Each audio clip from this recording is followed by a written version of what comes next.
Hello everybody, my name's Rebecca from Hedgerow Stitching. I welcome you to my channel today on Saturday the 9th of March 2024.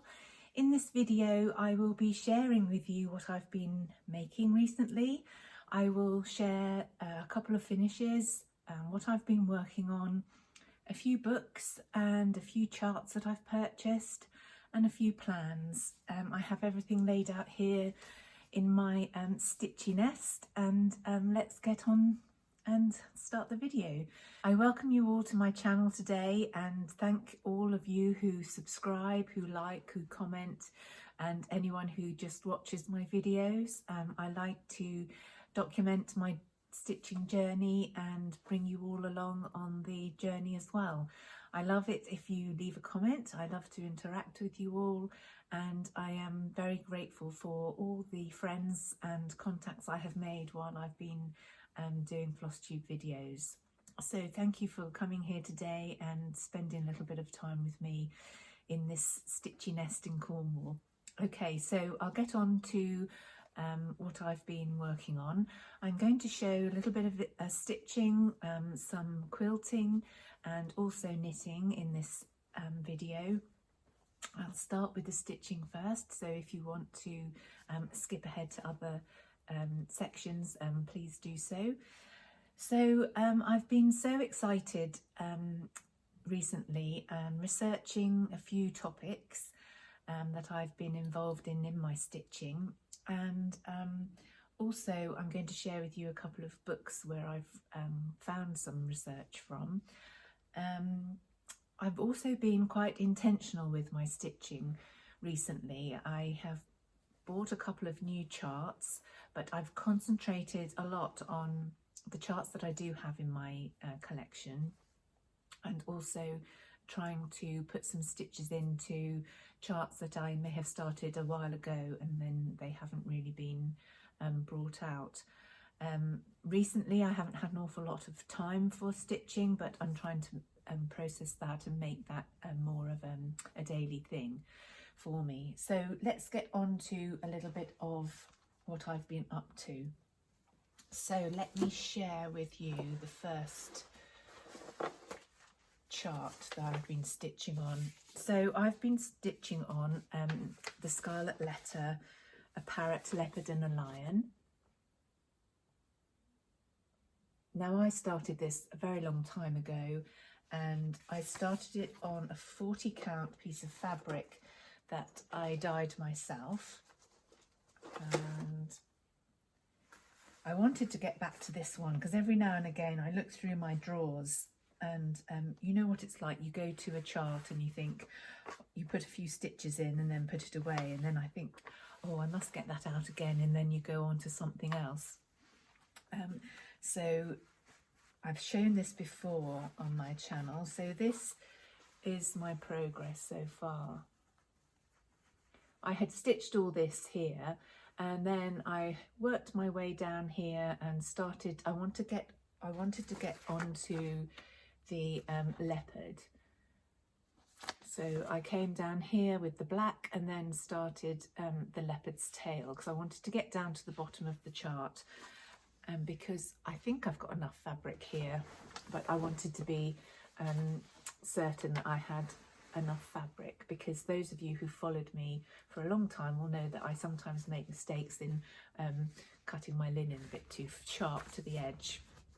I'm doing this with DMC, and these are all the beautiful colours, DMC, and I've had this languishing in my drawer for such a long time. I thought it's about time that I took it out and gave it some attention.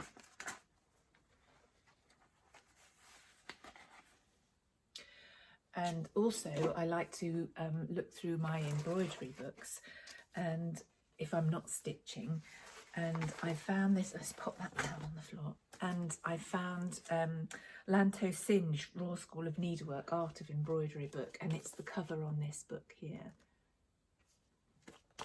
And inside, I'll come back to this book a bit later in the video because I wanted to show you something else that's in this book. But this on page 197 is the page 197 is the picture and of the chart, sorry, of the piece of original needlework, and it's actually worked in silk.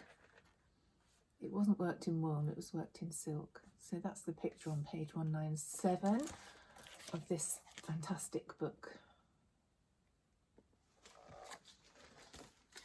Okay, I'll pop that up there because I want to come back to that one in a minute. The next piece of stitching I've been doing, this is a new purchase for me, and I've been looking at spot samplers and early stitches, and I've been wanting to increase my knowledge base of Elizabethan stitches particularly, and this chart is for very advanced stitches, but it's going to scare me, I know, but I'm going to have a go at doing it. And I got this from the Sampler, and it's the 17th century English spot sampler. I do have a book on Elizabethan stitches, and I will put a picture of the book up here, and this is going to help me hopefully while I do some of these stitches. So I bought a few of the silks, just a couple of them.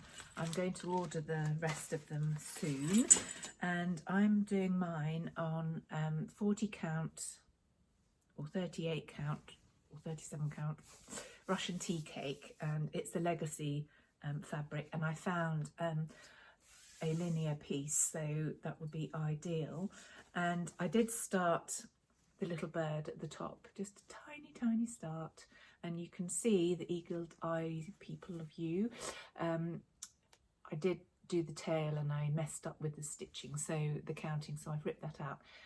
So I've just started at the top there, and this little bird is this one up here. So I might work down to just here, and then I may have a little go at some of the complicated stitches there, but I wanted to get that one started. The chart has been on my wish list for such a long time, and now these next few years I'm going to do all the things that I've always wanted to do, so that is one of them, and my book on Elizabethan stitches will help me do that. And my next chart is, let me have a look here.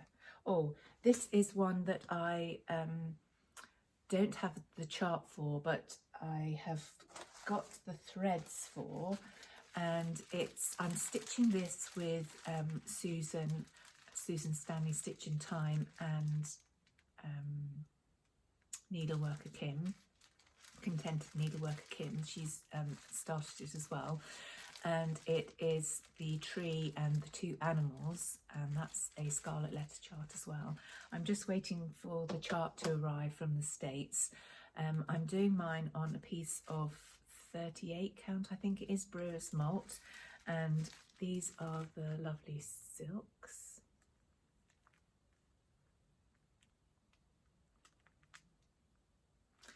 And I've been having such fun researching the topic of the fruit that's in the picture of the chart, and having conversations over WhatsApp and sharing lots of old designs and debating on what the fruit could represent. And I know it's only a representation, but I like to look at the original needlework and see if I can find out things associated with it. So we've been having a lot of debate, and I've been looking at the history of cherries in needlework designs, specifically from the 1600s and 1670s, and I looked online and found a bed curtain that's in a museum in Germany, which depicts cherries in the needlework panel, and I put a picture of the picture here. I shared this with Susan, and I know she's just shown that on her latest video. And also in this book here,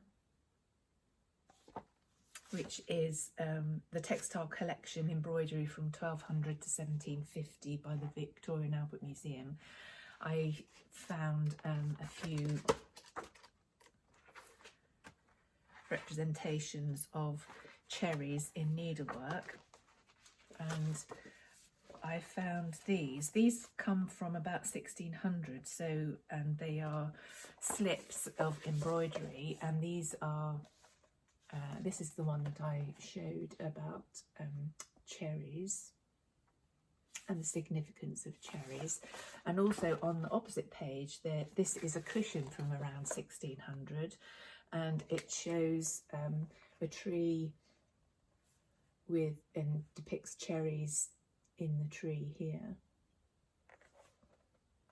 It doesn't actually state that these are cherries.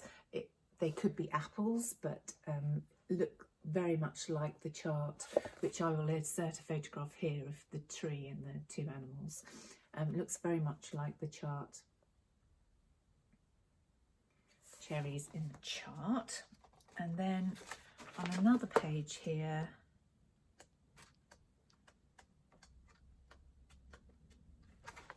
you see this a lot in stump work, and this is the lid of an embroidered box with spot motifs from the 3rd quarter of the 17th century.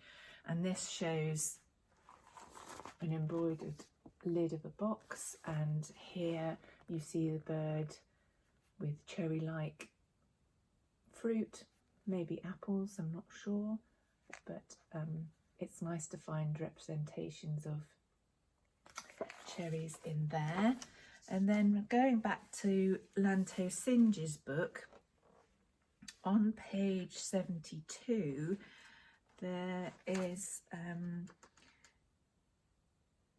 panel of at about 1600, which is in Traquair House, and Traquair House is on the borders of Scotland, I believe, and there is a little booklet on their needlework, and I think I've shown it before in a previous video, but I'll put a picture of the booklet here. You can still get it on their website, which shows all the needlework that they have in that house. It is still lived in by a private family, and I think you can go and visit the house. Anyway, it shows this beautiful needlework panel, absolutely stunning needlework panel, and yeah, this one shows the cherries with the turkey and the funny looking lizard. I'm not quite sure what that is at the bottom there. So in this whole panel, and I think you can get, is this the one? I think you can get this panel as a piece of wrapping paper. They've printed this panel off, or a panel very similar, which is a wrapping paper design, but this is the cherry tree there. And also I've marked these pages.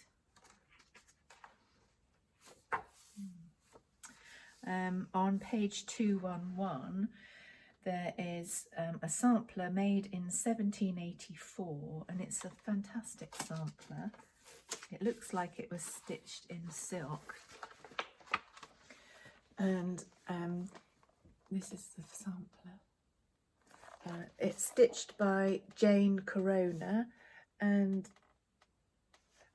this tree here looks remarkably like cherries to me. So this got me thinking, why, I know apples, pears, pomegranates were very popular in needlework at that time, but why cherries? And I did a tiny bit of research online, and I found an essay called The Cherry Tree, written by Fiona Stafford, and she is a professor of English language and literature at Somerville College in Oxford, and I think this was written in 2015, and it was part of a series of reflections on the meaning of trees produced by Radio 3, and she talks about cherries being associated with prettiness, stunning beauty of unrivaled spring blossom. And traditionally the Japanese Hanami festival celebrate the beauty of the blossoming of this spring cherry, and they show that the cherry unfolds like a wave, moving from the south to the north of Japan. And she also talks about the introduction of cherries in Great Britain, and it has always been thought that cherries were introduced by the Romans, but apparently Fiona Stafford has uncovered that prehistoric cherry trees have been excavated from an ancient settlement in Ireland, so that's proving that that was long before the Roman times. And Henry VIII also enjoyed cherry trees so much that he asked the royal gardener to plant up huge cherry orchards, and this was in Kent. And in Kent the cherry growing business became enormous, and I'll insert a photograph here of how they used to harvest the cherries with the long ladders.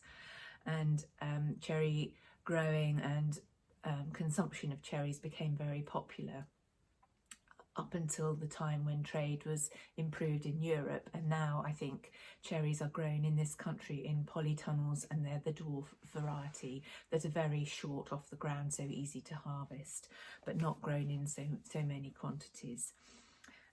Cherry trees are also prized for their swirling colourful wood, hardwood, and they were used a lot in cabinet making and furniture making, and the different contrasts in the grain can be found with in one cut of the cherry wood, and the grain the lighter grain is closer to the tree bark, and then the darker grain circles are closer to the heartwood of the tree. And I'll insert a photograph here of the cherry wood.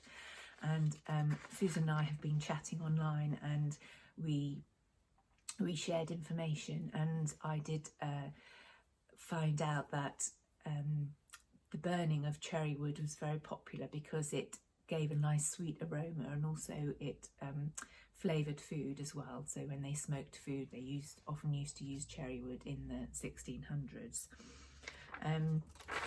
Going further with the cherry theme, the bark was also used as a remedy for anyone who had a high fever or temperature, and also it was used to aid sleep. So if you ate a lot of cherries at the end of the evening, it would help you sleep through the night. And in Christian religion, cherries symbolised purity, and they were often called the fruit of paradise and were an heavenly reward for a virtuous life. And this fruit appears in Renaissance paintings very much so with the Virgin Mary, and I'll insert a photograph here of what I mean. And there's a painting that hangs in Christ Church College in Oxford, the Madonna with Cherries by Leonardo da Vinci, and the entire background is an array of glossy cherry leaves and cherry fruit, and I'll insert a photograph here as well.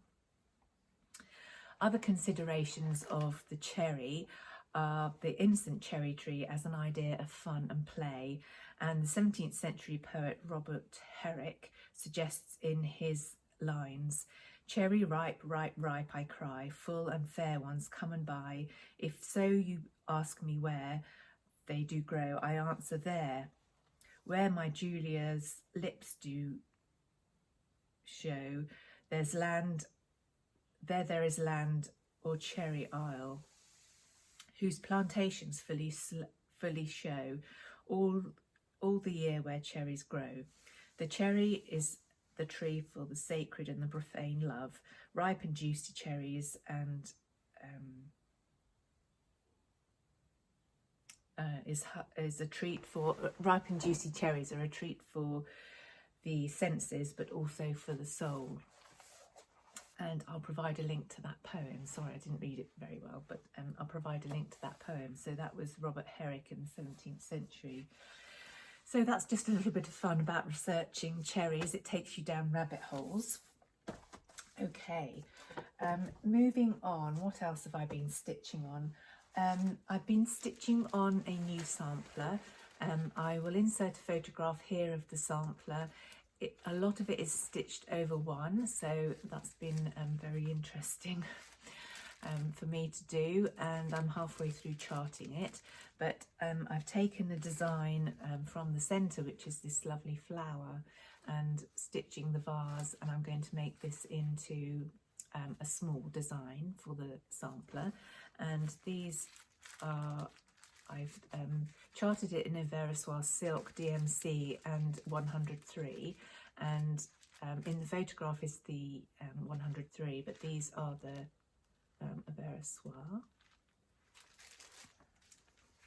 So the sampler is by a girl called Anne Swatridge, very name I haven't come across before, and I've been in touch with one of her family members, and he's been sharing information with me about the Swatridge family. They were from Dorset, so that's interesting. I've been doing the background research on that. What else have I got to share? I've bought a few stitching charts. First of all, I would just like to say a huge thank you to anybody who's purchased my new chart release. And this is Harriet Elizabeth Coney. Sorry, I should know that without looking at the chart. I've spent so many hours with Harriet. And I produced some little samples of stitching motifs that come from the chart for this. I'm almost sold out of my first print run, so thank you so much. I'm so pleased that you've welcomed Harriet's chart so positively into the stitching community, and that shortly I'll be able to do a second chart run. I've also got some very exciting news, and I'm sure that I'm allowed to announce this on my channel. From now on, I'm collaborating with a lovely person who lives in San Francisco. We all know Olivia B. If you don't know Olivia B, hop onto her flosstube and have a look at her channel. She is Hillside Rookery on Etsy, and we are working together, and Olivia is now stocking my charts.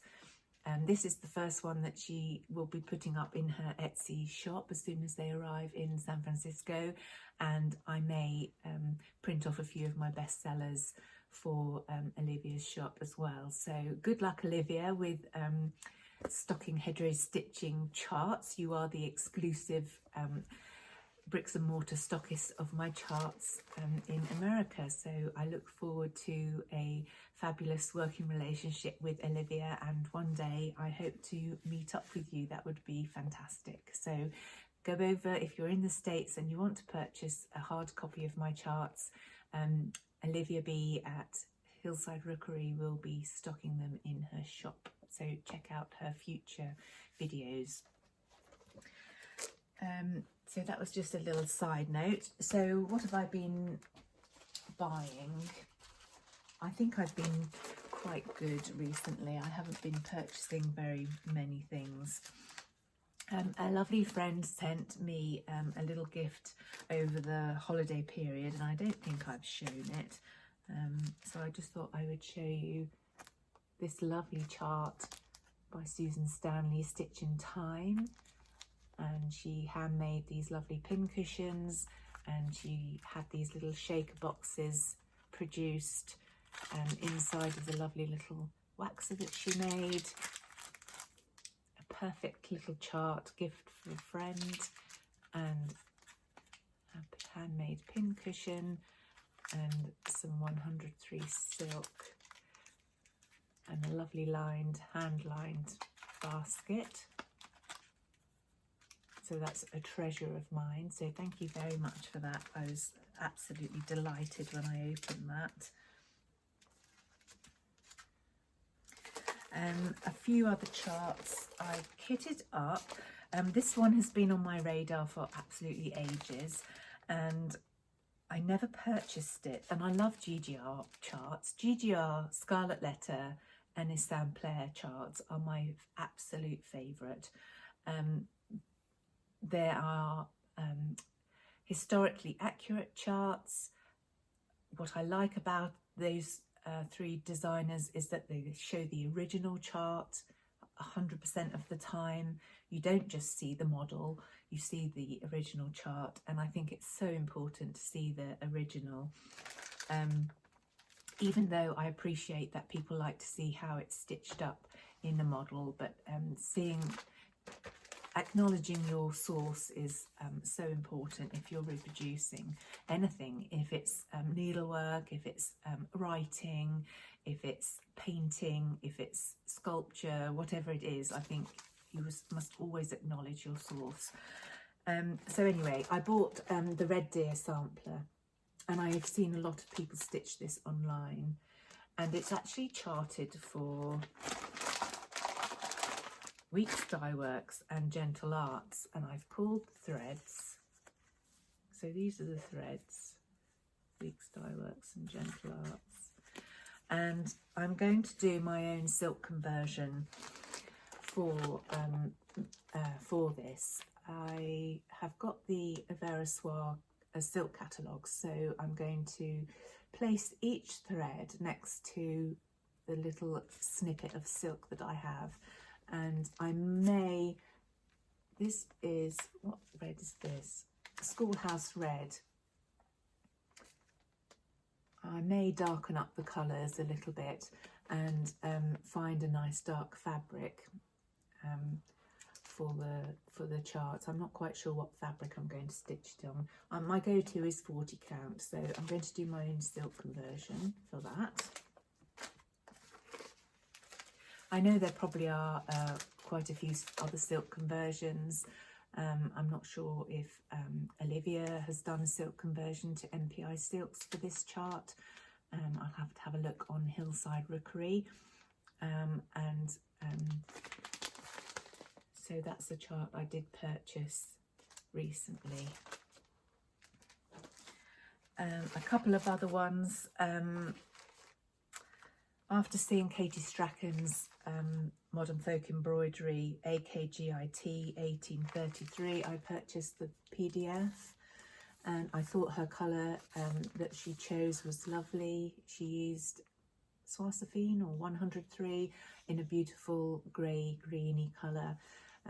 I've always liked these alphabets over the top, and I may not stitch it all, but take just a motif and stitch that on a higher count fabric.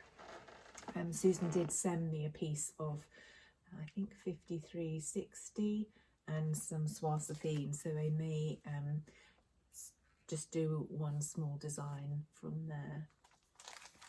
So I downloaded that PDF, and while I was on the site I also saw this sampler, which is beautifully coloured, and it's from 1774 to 1801, a Frisian sampler, and by mother and daughter, and this is also Jacob from Modern Folk Embroidery. So I purchased that one. Sorry, it's only black and white because I don't have colour on my printer. I've no idea when I'm going to start this, but I just thought I'd love to have this one in my collection. Just move some of these things here. I bought two other charts. This one is the Martha Edlin sampler, and it's 1668. This one also says suitable for advanced stitchers.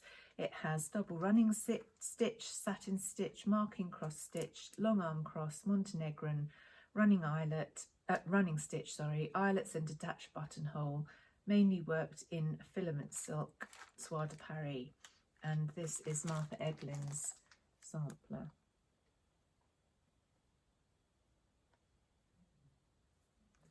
And it's charted for soie de Paris and soie d'Alger.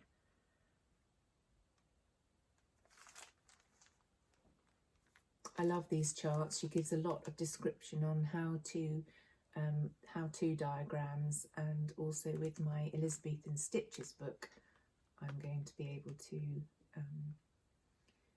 reproduce the stitches. And also another source online that I use is the Stitch Bank from the Royal School of Needlework. They have online videos and diagrams on how to stitch certain stitches. So that was my other chart. And then this one, AL circa 1700, a Friesland sampler.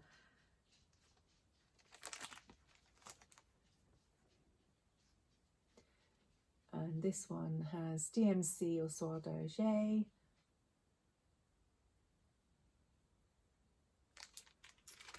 And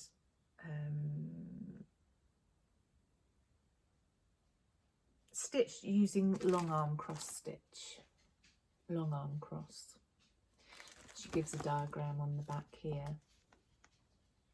What I'm going to do is practice on a little piece of cloth first, and then so I don't have to hopefully rip out the stitches, and then transfer that over onto my piece of cloth. I'm not quite sure what cloth I'm going to use, what linen, but that's in my depository as well. And so moving on to a little bit of knitting. I finished my husband's hoodie. I think I discussed that before. I also knitted and finished this thick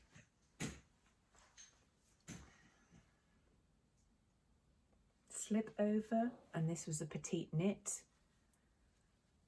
Very, very easy to knit, and a lovely part of my wardrobe for going from winter to spring. So I finished that one. I knitted my son a slip over as well, and I'll insert a photograph of the slip over that I finished. He wears it nearly all the time, so I thought I would knit him one in our Warbles wool with long sleeves. So over the holiday period I was busy knitting away, and this is a worsted weight yarn, and this was I used this as a template. This was the pattern that I knitted, but I stupidly made an error in the increase in the shoulders. I actually did a yarn over, which created this yarn over pattern coming down into the chest, which looks absolutely dire on. So I kept this as a reminder that even experienced knitters make stupid mistakes. So I knitted the whole thing without the sleeves, and then I realised that I should have been, well, the pattern says yarn over and then knit through the back, but I should have been making make one left and make one right to increase. So I started again grudgingly, and this is how far I've got. So I've knitted the whole body. I cast off the rib at the end there, and I'm just started on one of the sleeves.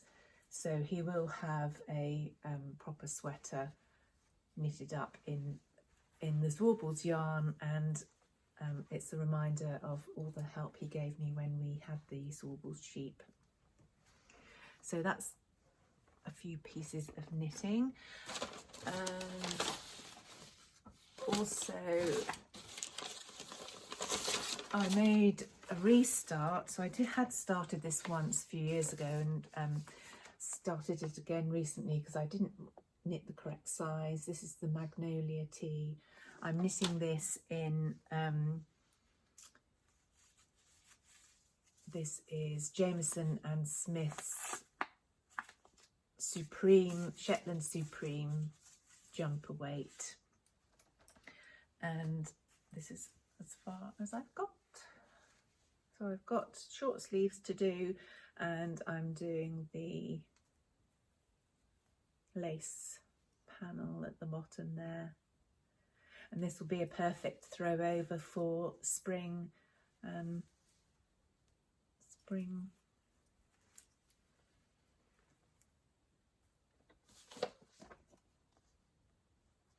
I've got this yarn in a couple of other colourways, so if this turns out to be successful, which I think it will, I'm going to knit myself the same, because I do like the pattern in different sort of colourways as well. So that's that little bit of knitting. And my next cast on will be the Love Note sweater, and I'll insert a photograph here, and I've got the yarn for it, and it just has this really pretty lace design on there. So that will be my next cast on. What else have I got to show you? I've been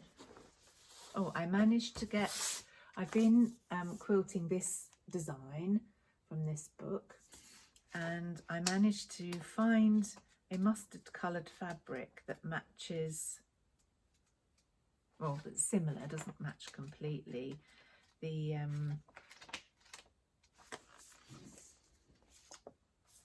for the border, this mustard colour.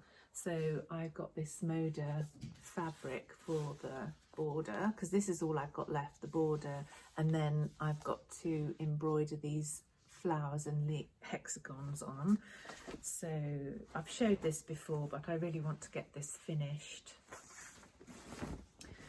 So I've got this mustard colour, which I think complements this colour very well. So this is how I finished the whole quilt itself, and I've made all the shapes and leaves, and I just need to start sewing those on, sew the border on, and then I can find a nice backing fabric to cover this, and I may use this as a tablecloth in my dining room. So showing it on here gives me more inspiration to get it finished, quilt it, and pop it out on display. I'm very pleased with this quilt. I haven't got on the bandwagon for the Tiny 9 patch challenge, but I have printed off the paperwork and I've enjoyed seeing everybody's designs. And I found that I had this little honey bun, I think these are called. And this is Prairie Dreams. So I'm going to use this honey bun and start these little 9 patch squares at some stage. I'm not sure when, but I'm not doing it as the make along, quilt along that everyone's doing it. So when I get a bit of time, I'm going to make those. And also I've fallen down the rabbit hole of Hardanger embroidery. Hardanger is something that I got very passionate about in 2015. I bought a couple of books. I bought some Hardanger fabric and some DMC pearl cotton, and then it sat in my drawer for all those years. So the other day I pulled it out and started it, and I found a free design from, I think it's from the Nordic Needle, and I now know that the Nordic Needle I think is closed, but I managed to print off the free design, so that's my starting piece. Now I started it on some 22 count Hardanger fabric with DMC, and I didn't like it. The fabric was too stiff, and the DMC pearl cotton was too thick for my liking. And since I've been doing a little bit more reading, I have been looking at Evets Stanton's videos online, and I purchased a couple of books. So Elegant Hardanger, and there's some lovely how-to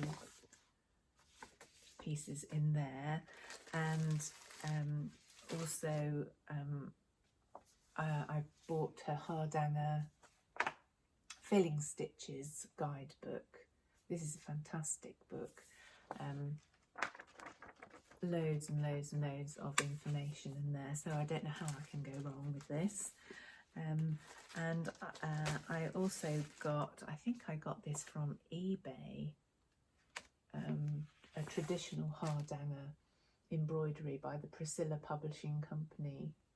It's very thin little booklet. So I have got some 36 count Edinburgh linen. I got this online in the United Kingdom, and I'm waiting for, I want to be able to start a piece of Hardanger in the traditional way. So the Hardanger that they do in Norway, and on linen, not on Hardanger fabric, using linen thread. So Evets recommends using linen thread. Can I find linen thread in the UK? No, not at all. Maybe one place, I don't know. I don't even think I could find it in one place. So what I've done is contact Access Commodities and ordered some linen thread in ivory and in white, and I'm waiting for that to be delivered, and before I start on my linen thread, my linen fabric. So I have an idea of how to start because I did that practice one. I don't have it to show you because I didn't like it at all. So I'm going to restart on this 36 count linen with the linen threads when they come, and I'm going to use Evets online. I'm going to use Evets online workshops and these books, and I will have some Hardanger to show you in my next video. So that's my little foray into Hardanger. I now know what I like and what I don't like, and I need to get myself a pair of really sharp, pointy Hardanger scissors. So that will be my next purchase. I think that's mainly everything. I've got a couple of books that I'd like to share with you. I don't know if I shared this one before my last video. I am doing some research on my family tree and my Quaker line of family, and I have found that they were related to Huguenot silk weavers in Spitalfields in London, and I bought this book, which is by the V&A by Tessa Murdoch, and it's Huguenot Refugee Art and Culture, and it's a beautiful book which talks about paintings, silver work, sculpture, all sorts of fantastic illustrations on the Huguenot culture. I'm going to London shortly, so I'm going to do one of the Spitalfields Huguenot walks that are available, and I've been looking online at videos about the buildings and the area, Threadneedle Street and Silver Street, and all the areas where Huguenot people lived. So that will be fun to delve into the history of the Huguenots. And just as a sideline, I think the National Gallery were having a 50% sale of all their books and their stationery, and I hopped on and bought a book that I had wanted for a long time but didn't get, and it was on the exhibition of Raphael, and these exhibition catalogues are absolutely gorgeous. My interests cover needlework, painting, furniture, all sorts of different genres, so you can learn a lot from paintings. I've also been watching online the National Gallery lectures on various paintings, and they've been absolutely amazing. And then for Christmas, my family bought this book for me, which I haven't looked into in any depth at the moment, but this is by Sebastian Shortz and published by Taschen, The Complete Works of Caravaggio. A lovely gorgeous book which I treasure, and I'm reading up more and more about his very short life, actually, Caravaggio. So they were two books that I treasure. I was lucky enough to find this book available, and this is the collection of English needlework 1600 to 1740 by Percival Griffiths. Really lovely book, and I can't, Percival Griffiths was a lawyer, I think, who collected lots of furniture and needlework from that period of time, and this is his needlework collection. There is another book which also covers his furniture collection, and I'm going to have so much fun this afternoon looking through this book and seeing if it has any cherry references. That will be what I'll be doing this afternoon. So thank you everybody for listening to me chatter on about my crafts today. I hope you're all having a great weekend. I shall go and get this uploaded and insert the photographs. Remember to insert the photographs, and I will look forward to seeing you in my next video. Please subscribe, please leave me a comment or a like, and I look forward to chatting with you through the comments. Okay everybody, thank you for watching, thank you for supporting my channel, I really do appreciate it, and head over to Hillside Rookery to have a look at the charts that Olivia will be stocking from Hedgerow Stitching, but also all the other lovely beauties that she has in her store. Okay everybody, bye bye.